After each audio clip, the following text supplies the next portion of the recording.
एक छोटी सी घटना, भगवान बुद्ध के बहुत समय के बाद एक ऐसा परिवार था, किसान परिवार था, खेती गृहस्थी करने वाला, पति पत्नी थे और एक बेटा था। बेटा और पति बाप बेटे चले जाते थे खेत में काम करने के लिए, और जो माँ थी बेटे की वो अपना भोजन बना करके लेके जाती थी खेत पर। आषाढ़ का महीना आप लोग जानते हैं, आषाढ़ का महीना जब पानी बरसता है, पहला पानी बरसता है, तो किसानों के यहाँ वो काम होता है कि अपने सारे फसल को क्या करता है, हटा करके बरसात वाली फसल लगाता है। तो सारे फसल को हटा रहा था, संजोग से उसमें से एक सांप निकला और बेटे को डस लेता है। बेटा तुरंत एक्सपायर कर जाता है। बाप रोता नहीं, क्योंकि वो बुद्ध के विचारों में एकदम परिपक्व था। वो जानता है इस सृष्टि का नियम है, अब रोने से कुछ होने वाला नहीं है। उसने बच्चे को, लाश को उसके किनारे लगा दिया, खेत के किनारे लगा दिया, और इसके बाद में जो अपना हल चलाना था हल चलाने लगा। एक आदमी घर जा रहा था, कोई गांव का आदमी कोई घर की तरफ जा रहा था। उसने कहा कि हमारे घर में बोल देना एक ही आदमी का भोजन बनाएगी, एक ही आदमी का भोजन यहाँ ले आएगी, हमारी पत्नी से बोल देना। अब उसकी पत्नी भी भगवान के बुद्ध के विचारों से परिपक्व थी, उससे ओतप्रोत थी एकदम। जैसे वो आदमी बताता है वो समझ गई, वो भी दुखी नहीं हुई। उसको जबकि ये बताया नहीं गया कि तेरा बेटा सांप काटने से एक्सपायर कर गया। वो भी भोजन लेके आती है, भोजन लेके आती है खेत पर, तो दोनों खाते हैं बैठ करके, पति पत्नी भोजन करते हैं। भोजन करते हैं, बैल को ले आके घर पे बांधते हैं, उसके बाद बच्चे का अंतिम संस्कार करते हैं। दुख नहीं करते हैं। इससे बड़ा दुख क्या हो सकता है, जिसके एक औलाद हो और उसके सामने उसका बेटा एक्सपायर कर जाए। लेकिन जो भगवान बुद्ध के विचारों से इस सृष्टि का नियम, कुदरत का कानून जो जान गया है, वो कभी दुखी नहीं होता है। एक तो गया इस संसार से, तो हमें जाने, हमें दुखी होने की क्या जरूरत है। इस चीज को सभी लोगों को जानना चाहिए, कभी दुख नहीं करना चाहिए। लाइए पानी लाइए, और एक लोटा पानी और एक थाली ले आइए। पुण्य राज्य में बहुत ही सुख समृद्धि से परिपूर्ण राज्य था, इतना अच्छा राज्य था। बुद्ध के अनुयायी थे सब, राजा भी प्रजा भी, सारे लोग बुद्ध के अनुयायी थे। सुख समृद्धि से परिपूर्ण राज्य था। उस राज्य में भाई हर दरबार में मंत्री होते हैं। एक मंत्री ने अपने मन में एक खुराफात पैदा कर लिया। उसने सोचा कि हम एक शीलों का पालन नहीं करेंगे। भगवान के बहुत सारे शील हैं, 5 शील हैं, 5 शीलों का सारे लोग पालन करते हैं, हम एक शील का पालन नहीं करते हैं। देखते हैं इसका परिणाम क्या होता है। और भी मंत्रीगण थे उस दरबार में। वो प्रतिदिन शाम को जब घर जाने लगता था, तो अपने रुमाल गमछा जो भी कह लीजिए, उसमें थोड़ा सा खजाने से असरफियां गठरी बना करके लेके जाता था। प्रतिदिन, राजा के बिना परमिशन के, राजा से पूछा नहीं था, ऐसे लेके वो चला जाता था। 1 दिन ले गया, 2 दिन ले गया, 10 दिन ले गया, 15 दिन ले गया। अरे, और मंत्री लोग आपस में चर्चा करने लगे कि यदि ये प्रतिदिन ले जा रहा है तो भाई महीना 2 महीने में तो पूरा खजाना ही खाली हो जाएगा। तो प्रश्न तो सभी से पूछा जाएगा, सारे मंत्रियों से, तुम लोग कहाँ थे जब खजाना खाली हो रहा था, तुम लोग कहाँ थे, और बिना मेरे परमिशन के कौन ले गया। तो जो शेष मंत्रीगण थे, ये सारे के सारे लोग गए राजा के पास, राजा से शिकायत करने के लिए कि राजन, आपका जो फला नाम का मंत्री है, वह आज 15 दिन 16 दिन से लगातार खजाने से मुद्राएं ले जा रहा है। क्या आपका परमिशन है? क्या आपसे आदेश लिया है? क्या आपने आदेश दिया है? क्या? राजा ने कहा नहीं। राजा गुस्से में आ गया।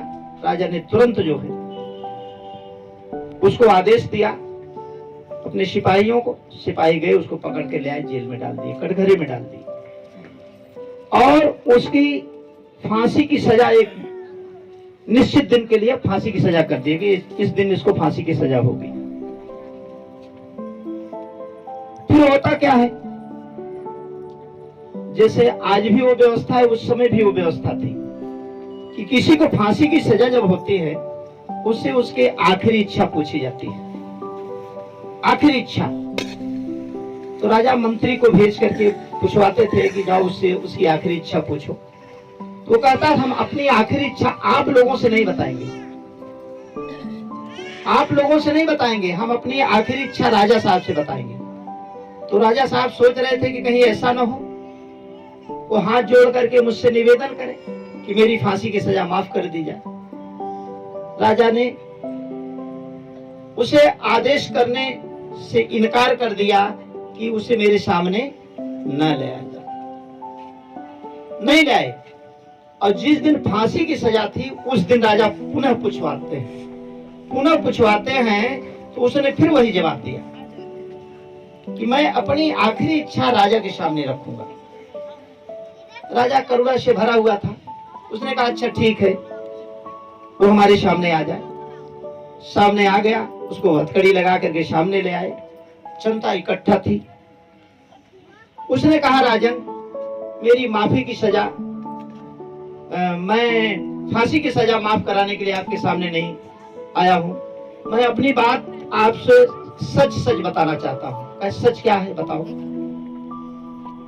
उसने कहा कि सारे लोग 5 शीलों का पालन करते हैं, चाहे आप स्वयं हो, महारानी हो, या आपके परिवार के लोग हो, राज दरबार के, या मंत्रीगण हो, या जो भी आपकी जनता है, सारे के सारे लोग शीलों का पालन करते हैं। मैंने सोचा कि मैं एक शील का पालन नहीं करूंगा, देखता हूं इसका परिणाम क्या होता है।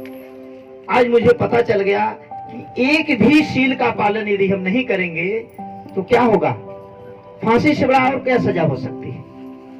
अब मुझे पता चल गया और ये संदेश भी पूरे राज्य में फैल गया, अब आपकी जो इच्छा हो करिए।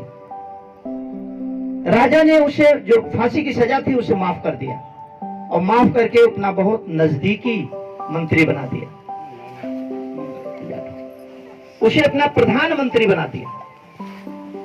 तो कहने का तात्पर्य है कि अगर आप 4 शील का पालन करते हैं, 1 शील का पालन नहीं करते हैं, तब भी दुख आपके साथ लग जाएगा। उसी तरह जैसे मनोपुब्बंगमा धम्मा मनोशेठा मनोमया मनसा चे पदुत्थेना भासति वा करोति वा ततो नं दुख मनवेति चक्कं व बहतो पदम। जैसे बैलगाड़ी में लगा हुआ जो बैल है, उसके पीछे बैलगाड़ी का पहिया कभी साथ नहीं छोड़ता, चाहे यहाँ से लखनऊ तक पहुंच जाए, इलाहाबाद पहुंच जाए, कभी साथ छोड़ेगा क्या, कभी नहीं साथ छोड़ता।